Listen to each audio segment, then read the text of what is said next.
Good day and welcome to our integrated syndicate assignment on the Lighthouse Baby Shelter by the Sentinels, protectors of the vulnerable.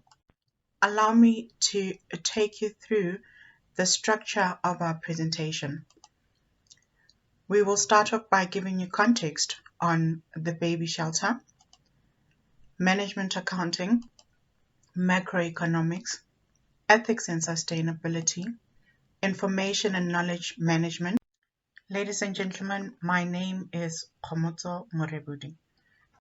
As the nation and the rest of the world navigates through the COVID-19 pandemic, one of the resultant of the pandemic has been exponential growth in child abandonment in South Africa in the past 18 months.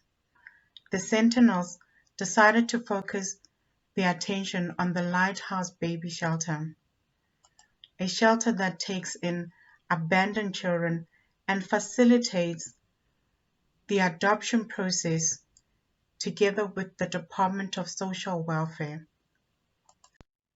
Let us cast our attention on the first topic, which is management. Management accounting, as simply defined by Investopedia, is a practice of identifying, measuring, analyzing, and interpreting financial information in order to make informed decisions. From the interviews conducted with Eleanor, the Sentinels gathered information regarding the fixed and variable costs incurred by the entity, as well as the income streams available to the shelter currently.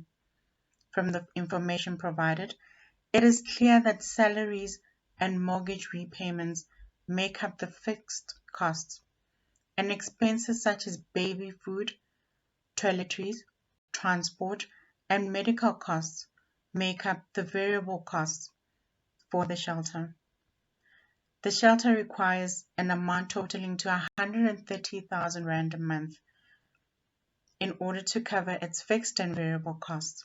The shelter currently has a capacity of only 20 children. With donations being the main source of capital injection, it is important for the shelter to do more with less available to them. Opportunities can be found in attracting international donors and making use of lending solutions from financial institutions to support their cash flow.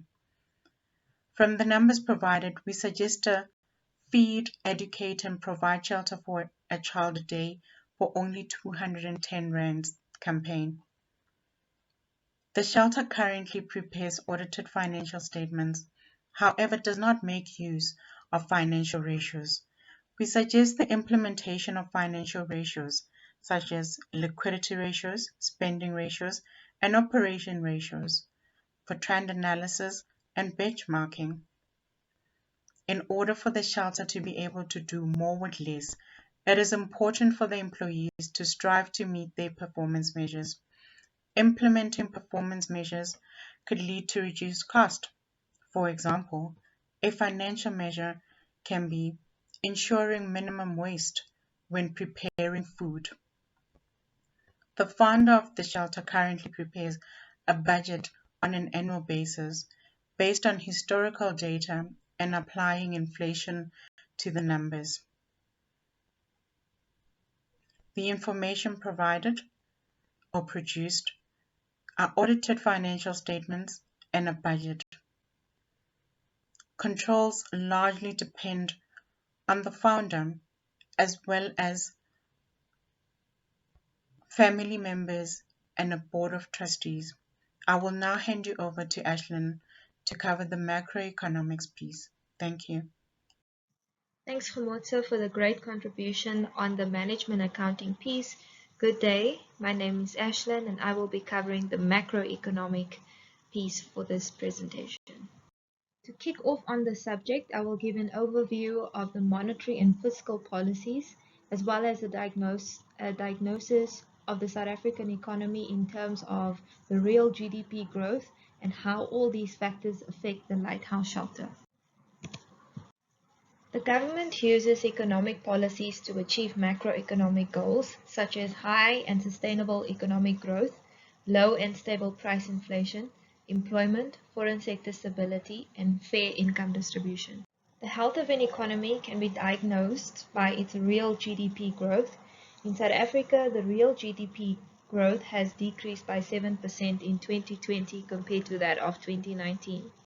The South African Reserve Bank's independence has driven good monetary policies that has kept inflation fairly stable within the targeted levels of 3 and 6%.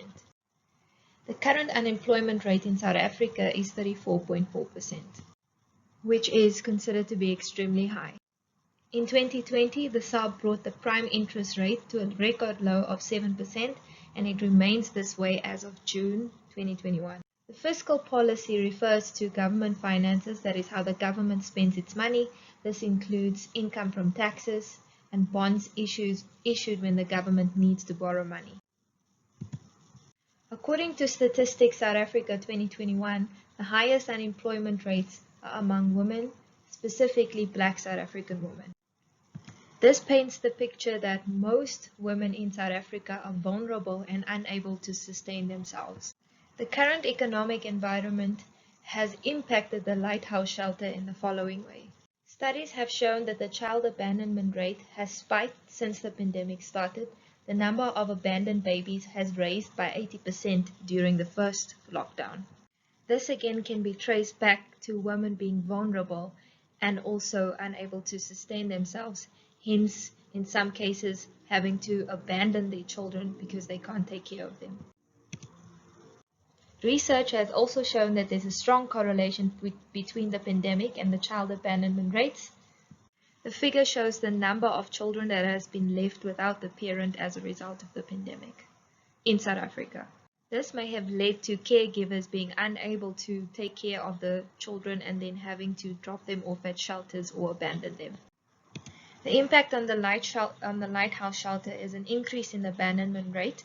Since the Lighthouse Shelter relies heavily on donations, the founder has noted that there has been a decrease in donations since people's livelihoods have been affected by the pandemic.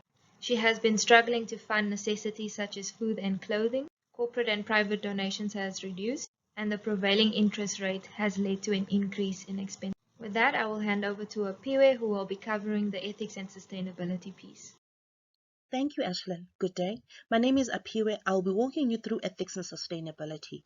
I will begin by first discussing Eleanor's personal moral philosophy, going to discuss some of her challenges, then conclude with sustainability. Eleanor is a devout Christian, and she uses her Christian values to raise the children at the shelter. She describes her vision as wanting to raise abandoned kids in a loving environment with the right values so that they become well-adjusted adults. Her moral philosophy can best be described as helping children in need. Her belief aligns to the ethical theory of deontology. The theory states that a person should honor their duty and obligation when engaging in ethical decision-making. Eleanor's values are also reflected in her expectations that her caregivers treat children with care and sensitivity to their traumatic backgrounds while raising them with love and discipline. Her Christian values reference the importance of family, love, and respect for each other. Lastly, Eleanor embodies the me-we world framework of fulfilling her life's purpose to achieve greater social good for children so that all the stakeholders in the system are winning together. Eleanor deals with many stakeholders. These include police, social development, fundraisers, and mothers of abandoned children. Using the four model frameworks, which are principle, character, care, and consequence, we will highlight some of her challenges. Eleanor has shared that she has had to refuse to offer a bribe to a social development official who was registering the shelter for government granting, as that was contradicting her belief system. She also deals with police who do not always complete their administration correctly. Eleanor would step in to assist them because she knows if she doesn't, it delays the child's placement. This framework of consequence illustrates that Eleanor acts in the best interest of the children at all times. Eleanor displays care for the relationship between the mother and the child by offering mother food to feed herself and the child till she regains stability instead of abandoning the child. That's care framework at play. When discussing sustainability, we have looked at SDG 1, 2, 5, and 11. SDG 1 and 2 aim at ending poverty and hunger. 5 targets gender equality and women empowerment. Lastly, SDG 11 looks at how to make cities and human settlement inclusive, safe, resilient, and sustainable. This means for Eleanor to address the above and the many needs she is faced with, she needs to access more resources. It also means that she needs more partnerships in addition to the ones she has. The shelter currently embodies sustainability in their commitment to the community by making donations to the local disaster spread informal settlements and by also hiring caregivers who display the right values. One way in which they could increase their sustainability is to increase their visibility and credibility in a form of a digital footprint to enable constant funding pipeline, which is not present currently. This funding could be used to secure the second property dedicated to mothers and children. Here the aim will be to uplift and empower women so that they can be self-reliant and provide stability to their child. This aspect of increasing the digital footprint will be discussed in further detail in the upcoming information and knowledge management section of this project. Thank you. And over to my colleague Nangamso. Hello, my name is Nangamso, a soon-to-be PTVA graduate, and I will be covering information and knowledge management, as well as providing our insights at the end.